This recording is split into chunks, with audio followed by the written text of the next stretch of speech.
My name is Emily Harper. I'm 30 years old, and this is the story of how a canceled plane ticket unraveled a life I thought was real and revealed a version of me I never knew existed. You'd probably think a first-class seat would be the beginning of a dream, but for me, it was the start of a cold, calculated revenge. It began on a cloudy Thursday morning in Akron, Ohio. I remember because the sky matched exactly how I felt inside: dull, heavy, and on the edge of a storm. I was standing in line at the airport, gripping my phone with a silent kind of frustration, the kind that doesn't explode, just simmers. I had booked a trip to Seattle weeks in advance. It wasn't a vacation. It wasn't business. It was personal. Extremely personal. You see, for months I had been suspecting that something was off in my life, and I had finally reached a point where I needed answers. The kind of answers you can't find over the phone. The kind you have to dig out in person. So I packed my bags, told everyone I was attending a conference, and booked the earliest flight out. But when I got to the counter, something was wrong. "Miss Harper," the woman behind the desk said, not even looking at me, "your ticket's been canceled." "What?" I laughed a little, trying to stay polite. "That's not possible. I have the confirmation right here." She glanced at the screen, eyebrows raised in that universal expression of bureaucratic indifference. "Well, it's not in the system anymore. Someone must have canceled it online. Maybe you?" I shook my head slowly. "No, I didn't. I need to be on that flight." She sighed, leaned closer, lowered her voice. "Look, there's one seat left in first class. If you want it, you'll have to pay the difference now." Before I dive deeper into this story, I want to know something. Drop a comment with your name and where you're listening from. I want to connect with the brave souls who are hearing this, because this story isn't just about betrayal. It's about survival. What you're about to hear might stir up memories, or even pain, but I promise, it's real. And if you've ever been manipulated, lied to, or made to doubt your own worth, I hope my truth gives you the courage to speak yours too. Don't forget to like and subscribe if you want to hear how I turned devastation into a powerful transformation. It was expensive, way more than I could justify, but something inside me, something louder than logic, was screaming, "Go. Now." So I did it. I paid. I boarded. And I sat there in that luxurious first-class seat, champagne in hand, wondering who would cancel my ticket, and why. The flight itself was surreal. I should have been relaxed. I should have enjoyed the wide seats, the fancy food, the quiet hum of comfort. But my mind was elsewhere. I kept thinking about Nick. Nick was my fiancé. At least, that's what I thought he was. We'd been together for 4 years. He was charming, successful, generous. Too generous, now that I think about it. Always buying me things. Always distracting me with big gestures. Always making sure I didn't look too closely at the details. 3 weeks before the flight, I found a receipt in his jacket. It was from a hotel in Seattle. 2 nights. 2 guests. The date matched a weekend he said he was on a business trip in Chicago. I didn't confront him. Not yet. I needed proof. I needed to see it with my own eyes. So that's what the trip was for. That's what the canceled ticket threatened to ruin. And that's why I paid more than I could afford just to sit alone in a seat I was never supposed to be in. But here's where things get strange. Midway through the flight, a flight attendant came up to me. Polished, professional, warm smile. "Ms. Harper," she said, "we have a message for you from the gate." "A message?" I blinked, confused. "From who?" She hesitated, clearly not used to this kind of request. "We were asked to deliver it personally. It's from your husband. He said you'd understand." I froze. My husband? I wasn't married, and I hadn't told anyone I was flying today, not even Nick. The note was handwritten, slanted, neat, almost familiar. "You weren't supposed to be on this flight. Go home while you still can." I read it 3 times, each time feeling my stomach sink deeper into itself. My heart started racing. The message wasn't just cryptic, it was threatening. I looked around the cabin. Everyone looked normal, bored, tired, rich. A man in a suit beside me snored softly into his reclined seat. A woman across the aisle read a magazine about architecture. No one looked like they had just handed off a message designed to frighten me. I clutched the note tighter, like if I let go, it would vanish and I'd start questioning my own memory. But I didn't have time for fear. I had to think. I asked the attendant who gave it to her. She said it was handed to her during boarding, from someone in airport uniform. No name, no details. By the time we landed in Seattle, I wasn't just nervous. I was furious. Because whoever sent that message wanted me to be afraid, wanted me to turn back, which meant only one thing. They were hiding something, and it had to be something huge.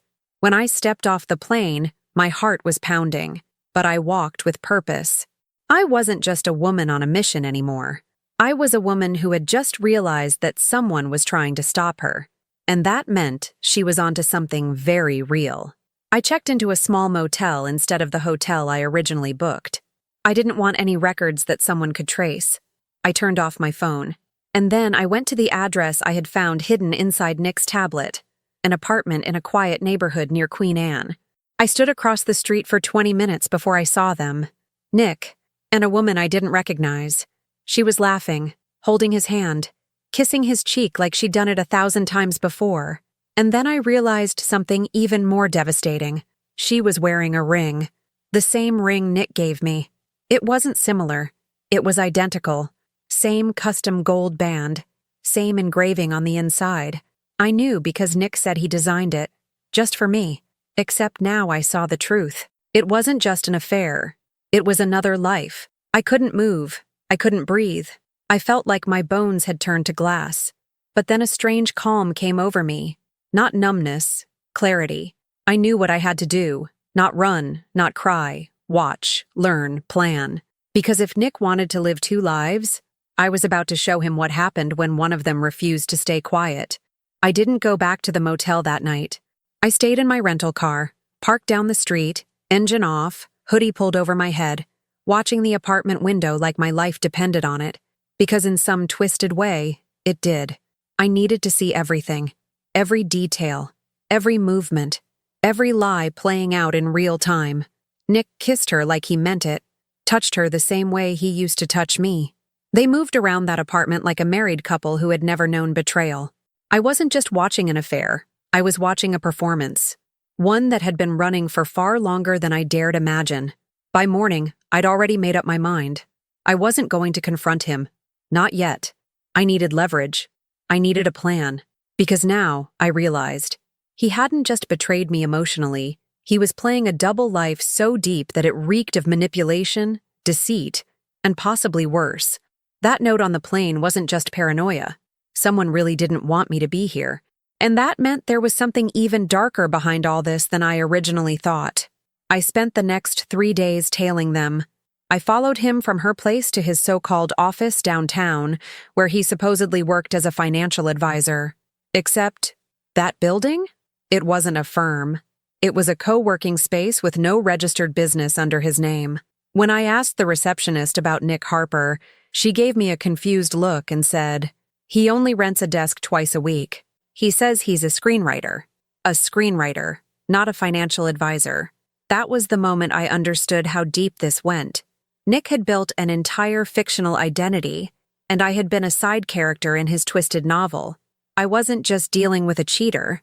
I was dealing with a man who lived through lies so well, he made them look like truth. That same afternoon, I found a copy shop 2 blocks away and printed out every photo I had taken over the last 3 days. I labeled them, added timestamps, even wrote little notes, my own little evidence folder. Not for court, not for the police, for me, for what was coming. Back in Akron, people still thought I was away at a marketing conference. I had posted a few scheduled photos to keep up the illusion, and I kept communication minimal, just enough to avoid suspicion. That included Nick. He had texted me once since I left, "Hope your conference is going well. Miss you already." I stared at that message for a full minute, wondering how many other women had read that same sentence with a stupid smile on their face. I didn't reply. I couldn't, not without vomiting.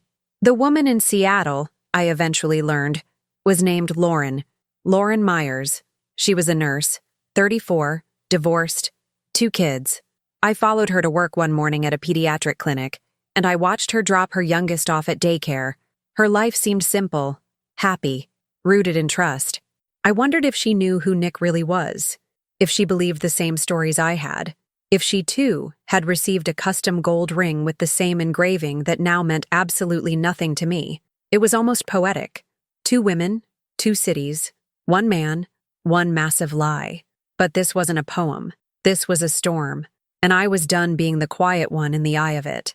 On the 5th day, I made contact. Not with Nick, with Lauren. I waited until she left her clinic after her shift and followed her to her car. I knew it would be risky, but I had rehearsed it in my head 1,000 times. I waited until she opened the door before I stepped out. "Lauren?" She turned, startled. Her hand gripped her keys like a weapon. "I'm not here to hurt you," I said quickly. "My name is Emily Harper. I think we need to talk. It's about Nick." Her face changed immediately. Fear, confusion, and something else. Curiosity. 30 minutes later, we sat in a tiny coffee shop with 2 untouched cappuccinos between us. I laid out everything. Photos, timelines, even the receipt from the hotel. She didn't say a word for the longest time. She just stared at the evidence like it was written in another language. And then she whispered, "He told me you were his cousin." I felt my stomach twist. A cousin. That's what he told her I was. "He said you were going through a rough time," she added. "That you were emotionally unstable. He said he was helping you get back on your feet." I laughed. Not because it was funny, but because it was exactly the kind of manipulative garbage he would say. Nick had anticipated this day. He had built a defense even before I arrived. I was the problem. I was the distraction. I was the unstable cousin from Ohio who couldn't let go. "He's good," I muttered. She looked at me. Her voice was low, cold. "No, he's dangerous." In that moment, Lauren and I became allies. 2 victims of the same con artist, united by betrayal and the bitter taste of humiliation. But that wasn't enough. We didn't want to cry. We wanted to do something. So we started to plan. The thing about revenge is, it's not about violence. It's not about rage. It's about precision, patience, timing. And we had all 3. Lauren knew his routines, his passwords, even the small lies he told just to get out of the house. I knew his contacts, his social patterns, the network of people he manipulated. Together, we were a map of his deceit. First, we created a new online profile, one that looked like a new romantic interest. Someone wealthy, beautiful, naive. We knew Nick couldn't resist that combination. He took the bait in 3 days. Next, we booked a dinner reservation under that fake name, at the same restaurant where he had proposed to me 2 years earlier. When he showed up looking smug and expectant, he didn't see Lauren and me sitting 2 tables away, watching every move. We had hired a friend to pose as the date, someone who would string him along just enough for us to access his phone remotely. And it worked.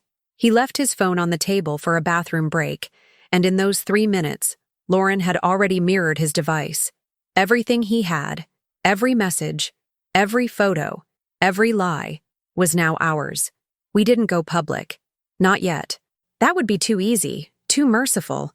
Instead, we unraveled his world piece by piece. First, we exposed him to his clients. Turns out he had been scamming a few under the table. Then we leaked information to the board of directors at a startup where he claimed to be a consultant.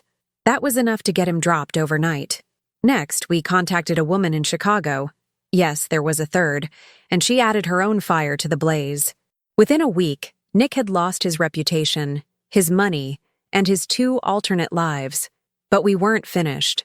We waited for the inevitable, the phone call, the knock on the door, the desperate apology. And it came, of course, like clockwork. He showed up at my apartment in Akron, eyes bloodshot, stubble on his chin, a bouquet of sad grocery store flowers in his hand. "Emily, please. I messed up. I didn't know what I was doing." I looked at him for a long moment. I thought about all the nights I stayed up waiting for him to come home, all the lies he whispered like lullabies. And then I smiled. "Of course you didn't," I said softly. "But I did, and I closed the door. Now, every time I think about that first-class seat, I smile, because I wasn't supposed to be on that plane. And yet, I was exactly where I needed to be." 2 weeks after I closed the door on Nick, the silence was deafening. Not peaceful, not liberating, deafening. I thought revenge would feel like justice, like triumph. But instead, It felt like an echo chamber of everything I had lost and everything I had learned. There's a strange kind of emptiness that follows after you've burned the bridge you spent years walking across. And even if you're the one who lit the match, the smoke still chokes you. I tried to settle back into my routine in Akron. I went back to my job at the design studio. I smiled at coworkers. I answered emails. I even hosted a casual wine night with my friends, pretending things were fine. But beneath the surface, something had shifted. My trust in people, in routines, in the idea of stability, it had fractured. And despite the power I had reclaimed, I couldn't ignore the nagging sense that something wasn't over yet. Lauren and I still spoke often, bonded now in a way that most people wouldn't understand. Trauma has a way of gluing strangers together. We'd exchanged hundreds of messages since Seattle, some angry, some relieved, some just exhausted.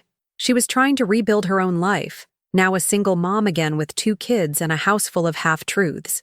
And I was trying to pretend that getting revenge had made me whole, but I knew better. I didn't feel whole. I felt unsettled. Then something happened that changed everything. A week after Nick's dramatic reappearance at my door, I received a small envelope in the mail. No return address. Just my name, written in all caps. Inside was a single photograph. It showed Nick, sitting in a cafe.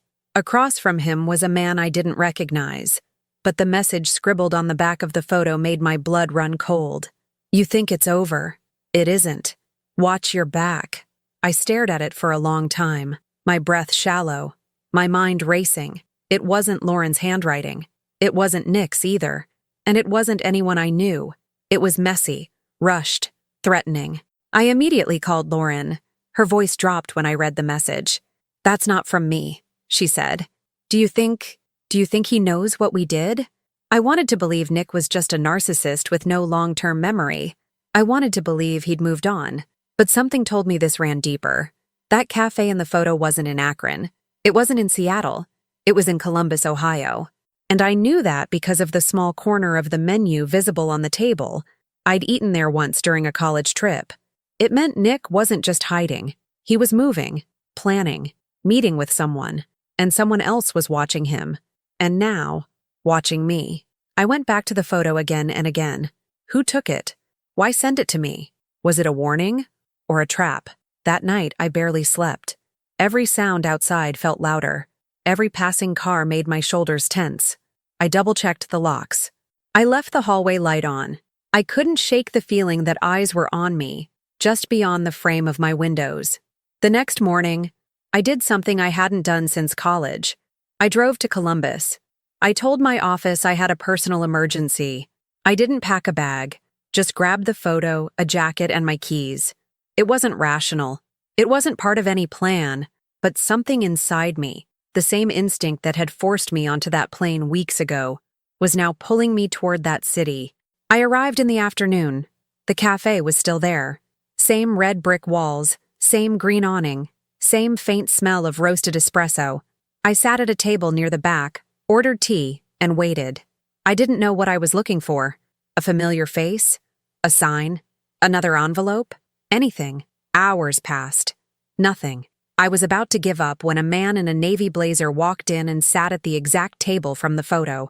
Alone at first. Then, 5 minutes later, Nick walked in, clean-shaven, smiling, confident. My heart nearly leapt out of my chest.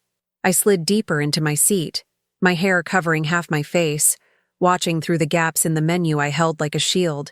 They talked casually at first, laughed, shook hands. But then I saw something else. Nick passed him a folder, thick, bound. It looked like paperwork, but I couldn't be sure. The man skimmed through a few pages, nodded, then slid a phone across the table. Nick picked it up, glanced at the screen, then stared at it longer than someone normally would. He looked confused, then pale, then angry. He started whispering fast, hands moving, eyes darting around. The man just nodded again, calm as ice. And then Nick said something, loud enough for me to barely read his lips. She's not supposed to know. Me. I froze. That was enough confirmation. This wasn't a random meeting. This was connected to me, to the revenge. to whatever cracks we had blown open in his carefully curated web. They left separately, Nick storming out the back. The man stayed a few minutes longer, sipping what looked like a black coffee, before paying and leaving through the front. I followed him, my hands shaking, my mind racing. He walked casually, like a man with no secrets, down 2 blocks, across a quiet intersection, into a law office. I stared up at the nameplate, Blaine and Associates, family law, asset protection, private mediation, and suddenly, it hit me. Nick wasn't just recovering from the damage we'd done, he was building a case. Against me, maybe against Lauren too. I thought I was the one playing the long game, but Nick, he had turned the table, and now he was trying to paint me as the villain, probably unstable, jealous, the crazy ex, all while covering his own tracks with legal protection. That night, I returned to Akron, but I wasn't the same person. I wasn't afraid anymore. I was livid. I wasn't going to be dragged into court or manipulated back into silence. I was going to strike first. I gathered every message, every email, every voicemail. I pulled up screenshots of the dual lives he had lived, bank records, fake business dealings, lies told under oath. I contacted Lauren and we met in person, this time not in a whisper, not in the shadows. We made a pact. We wouldn't just defend ourselves. We'd expose him in a way that would leave no room for doubt. The next morning, I submitted an anonymous tip to the state bar about his financial fraud, then another to the IRS, then another to the HR department of a local tech startup where he claimed to be consulting under false identity. But the biggest move was still coming. Lauren called me one night and said, "We should go public." I hesitated. Like, really public? She nodded. "We have everything. Photos, videos, stories. You think we're the only ones he fooled?" We created a digital file, a folder full of truth, and sent it anonymously to 3 local journalists. We didn't need headlines. We didn't need our names in lights. We just needed the fire to spread. And it did. Within a week, murmurs turned into stories. An expose on a man leading dual lives, conning women, faking professions, evading taxes, violating court orders. His face plastered across articles with titles like "The Man Who Played Too Many Roles" and "Financial Advisor or Fantasy Author." Nick called me once. I didn't answer. He texted. I didn't read it, because the game had changed again, and this time, I wasn't running. When the 3rd article went viral, I knew we had crossed a line, one we couldn't come back from, even if we wanted to. There was no more pretending this was just a personal matter between ex-lovers. It had evolved into something public, something louder than either Lauren or I could have ever imagined. Strangers started commenting, sharing, tagging, questioning. Some sympathized. Others speculated. But most were stunned. Because Nick Harper, the man who once wore a tailored suit and a carefully sculpted smile, was now exposed as a fraud who built a life out of illusion. And finally, people were seeing him for what he really was. Despite the growing spotlight, my day-to-day life in Akron had become both quieter and heavier. I still walked the same streets. I still showed up to work. But there was a different weight behind every interaction.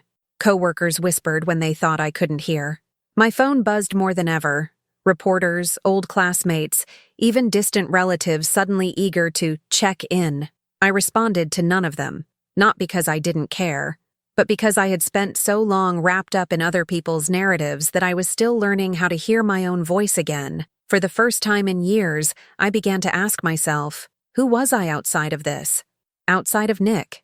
Outside of betrayal? Outside of the revenge that had consumed me for weeks? I didn't have an answer, but I was determined to find one. I started therapy again. I hadn't been since college when my father died. Back then, I didn't have the tools or the courage to process loss. Now I was staring down a different kind of grief, the kind that comes from realizing the life you built wasn't real, that the future you imagined with someone was a mirage you chased through the desert of your own hope. My therapist, Marissa, was a quiet woman with a sharp mind and eyes that seemed to see everything. I remember telling her during one of our first sessions, "I'm not here to cry about a breakup. I'm here because I want to stop feeling like I'm made of glass." She nodded slowly and said, "Then let's start by finding where you left your pieces." And that's exactly what we did. Piece by piece, I began reclaiming parts of myself I didn't even realize I had lost. My creativity, which had withered under the shadow of Nick's constant need for control, returned in flashes. I started painting again. Not for anyone else, not to sell, not to post. Just for me. Canvases piled up in my apartment, streaked with bold colors, messy textures, and raw emotion, each one a little louder than the last. I reconnected with my sister Maggie, who had drifted away during my relationship with Nick.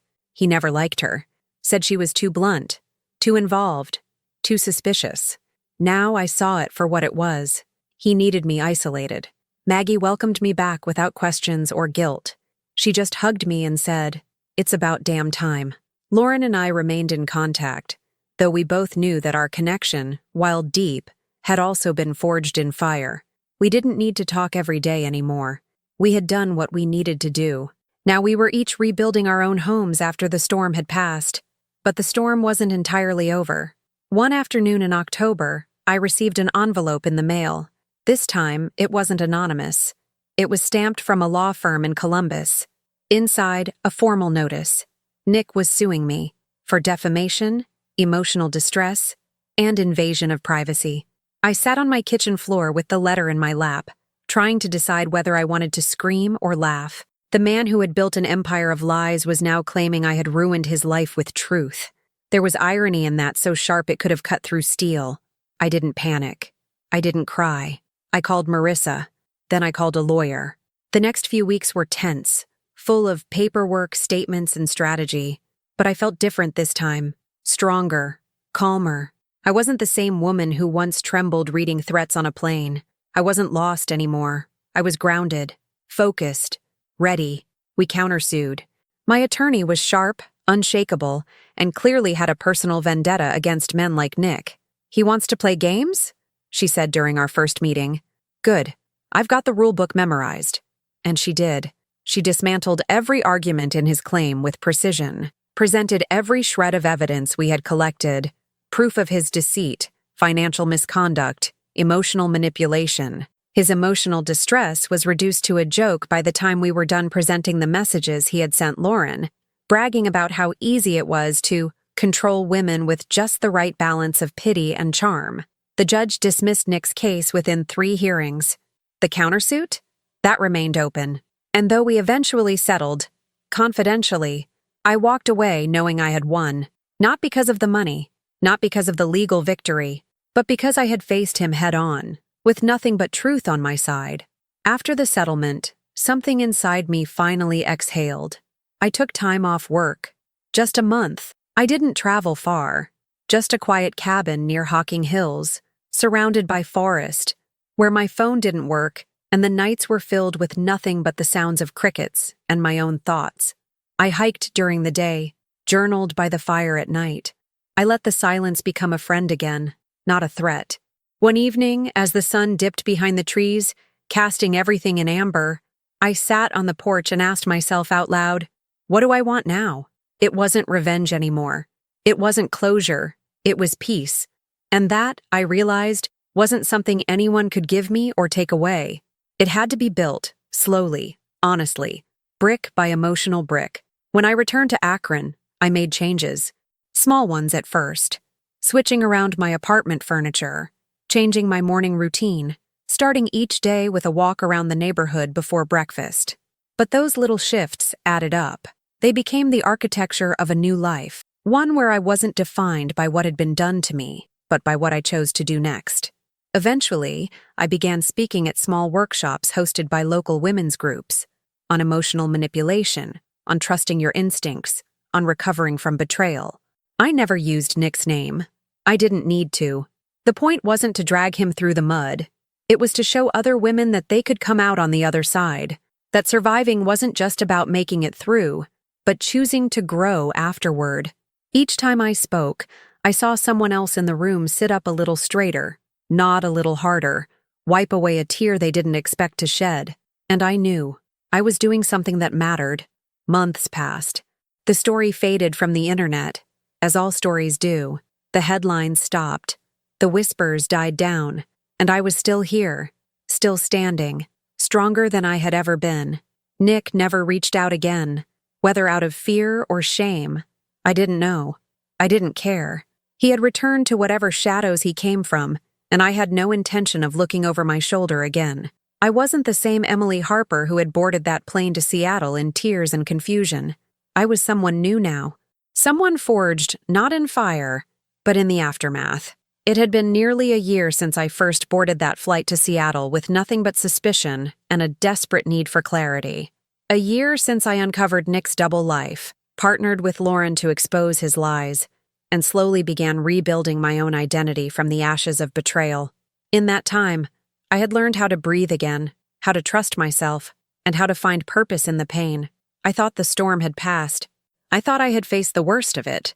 But as I was about to learn, the most dangerous part of a storm isn't the thunder or lightning. It's the quiet before it strikes again. It started with a message. Late one night, as I sat editing an article I was writing for a local women's rights magazine, a notification blinked across my laptop.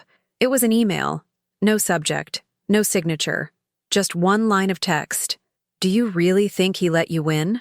I stared at the screen for a long time. My fingers hovered above the keyboard, frozen. I knew it wasn't Lauren. She'd never be this cryptic. And it wasn't spam. It had come from a freshly created Gmail address, with no identifying information. My heart pounded. That sense of paranoia I thought I had buried came rushing back, dragging shadows with it.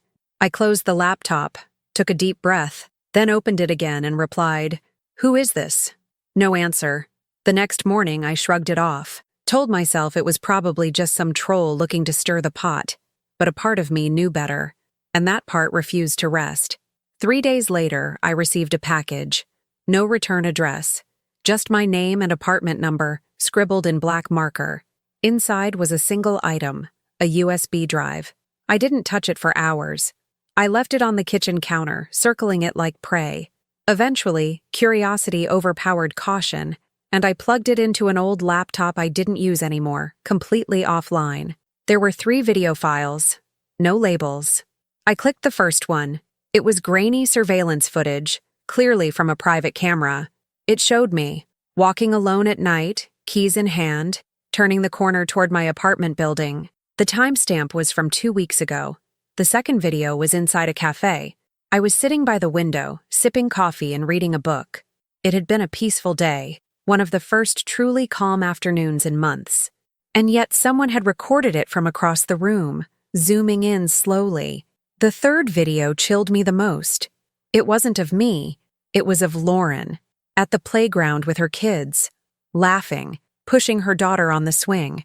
I pulled the drive out immediately and tossed it across the room. My hands trembled as I picked up my phone to call her. When she answered, her voice was casual at first, but she shifted the moment she heard the fear in mine.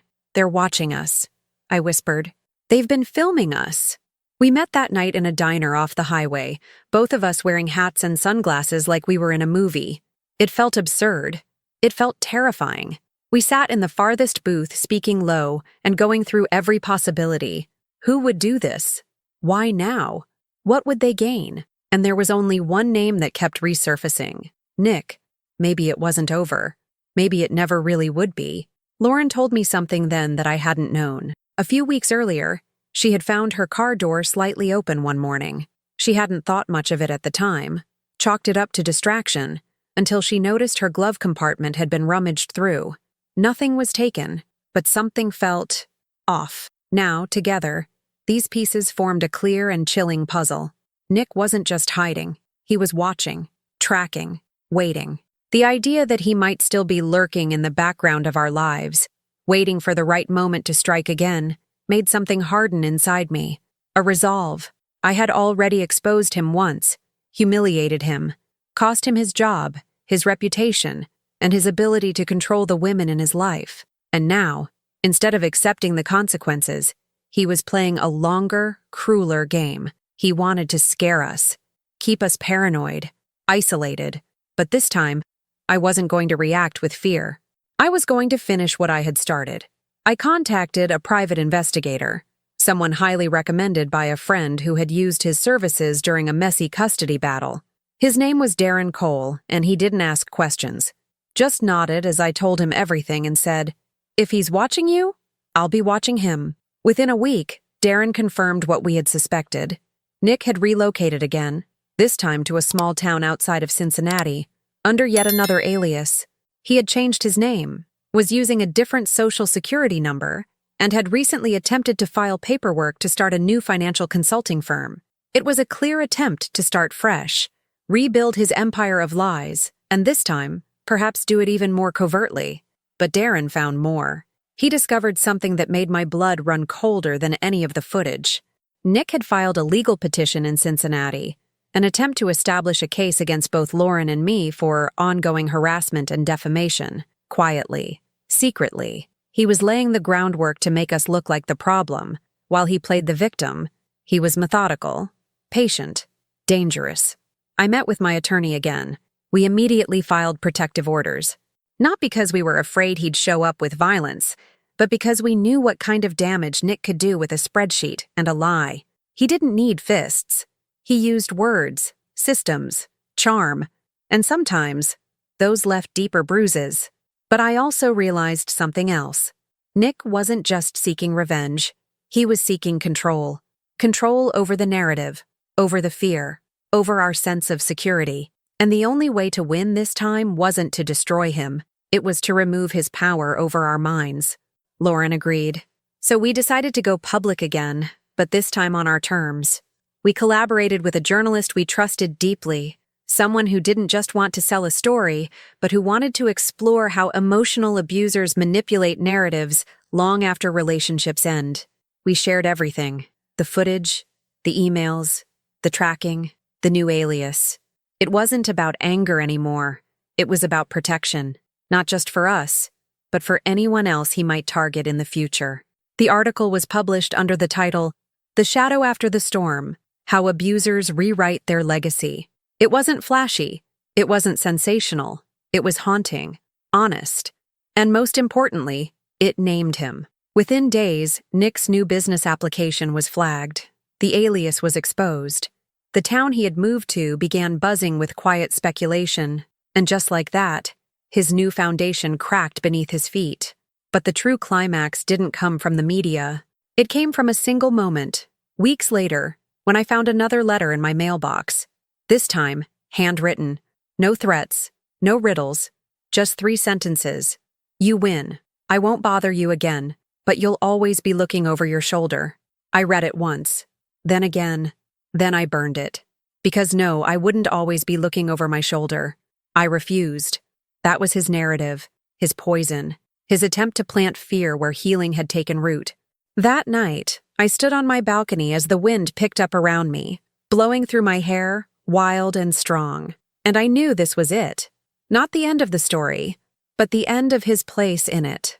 The morning after I burned Nick's letter, I woke up feeling lighter than I had in months, maybe years. There was no grand epiphany, no sudden rush of joy or triumph, just stillness.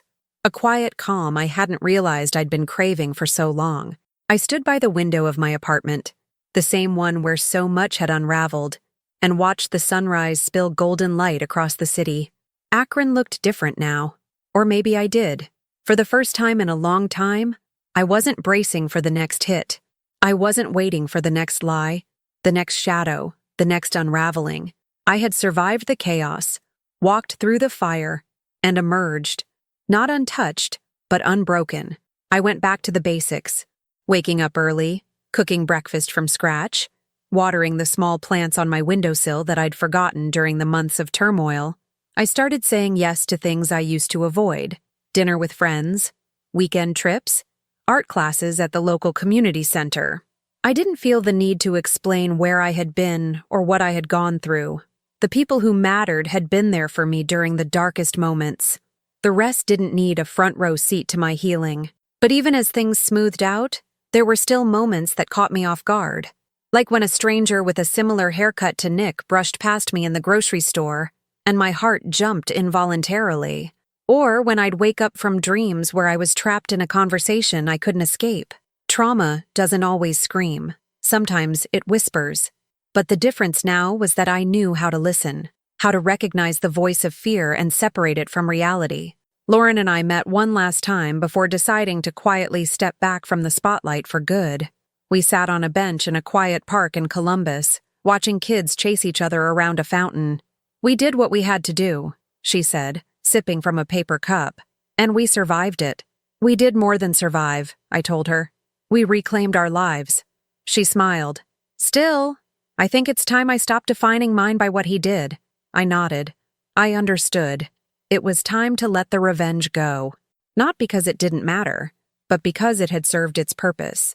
Nick would never be the same, not in the eyes of the world, and more importantly, not in the eyes of the women he could have harmed next.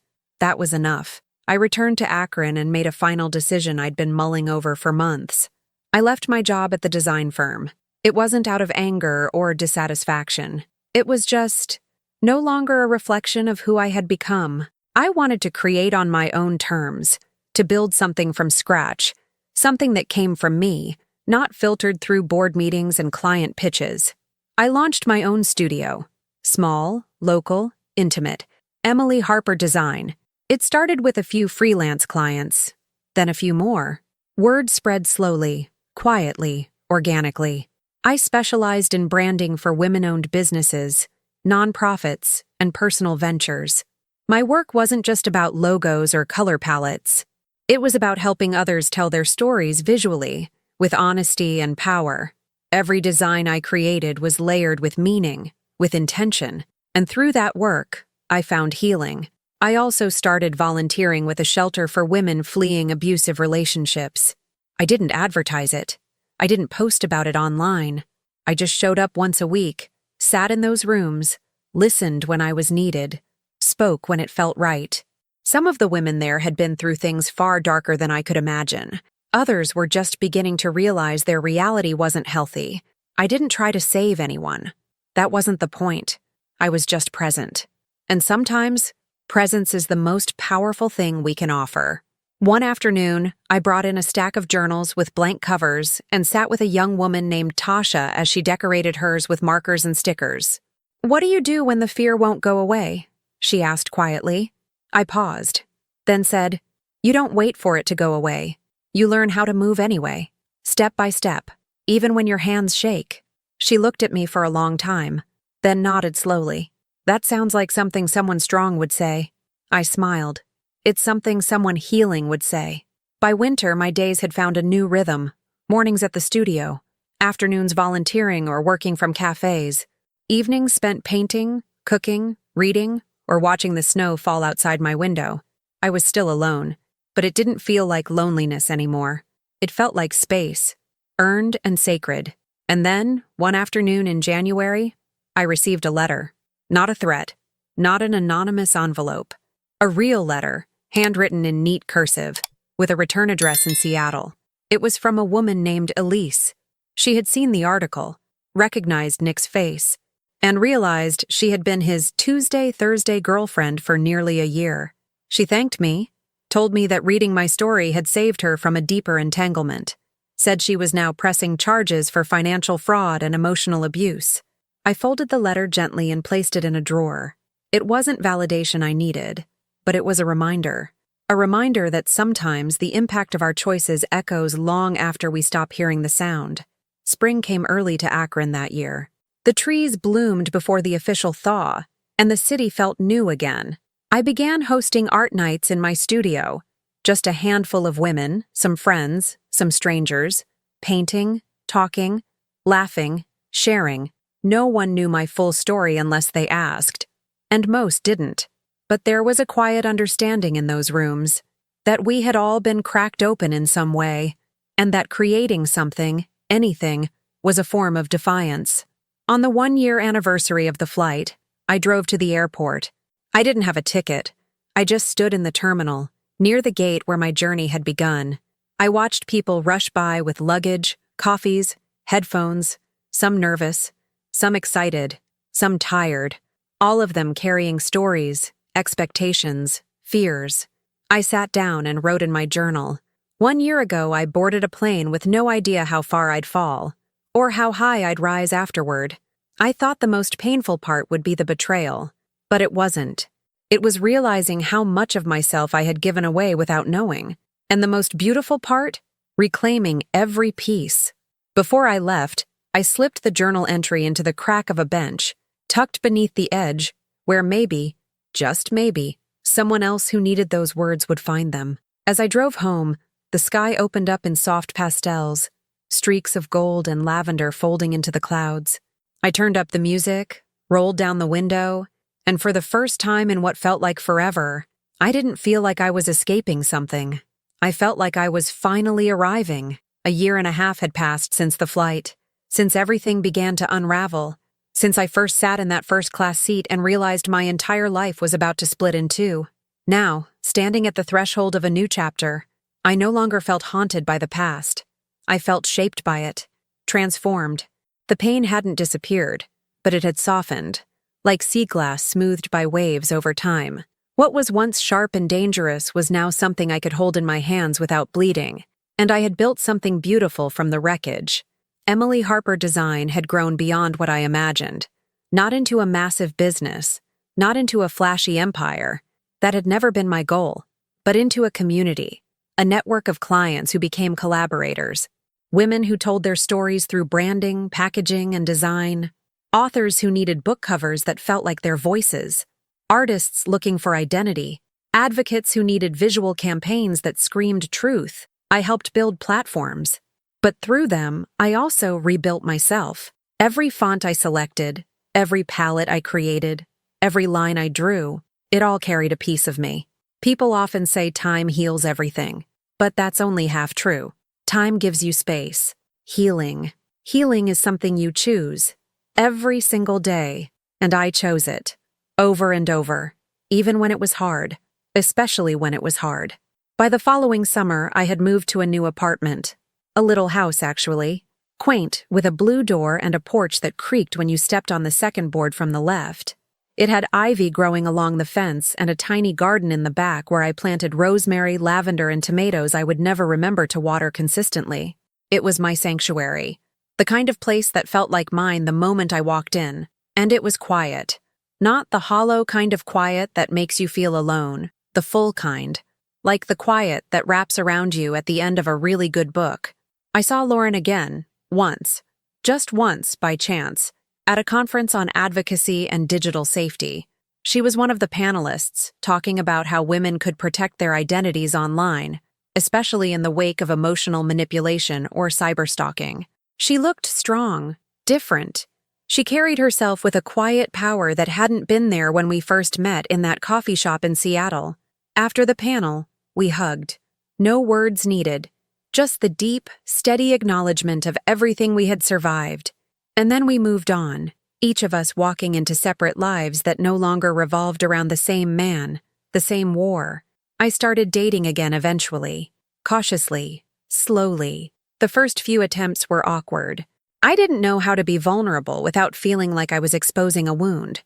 But over time, I learned that not everyone was out to manipulate or control, that not every gesture came with strings, that I could still laugh, still flirt, still connect.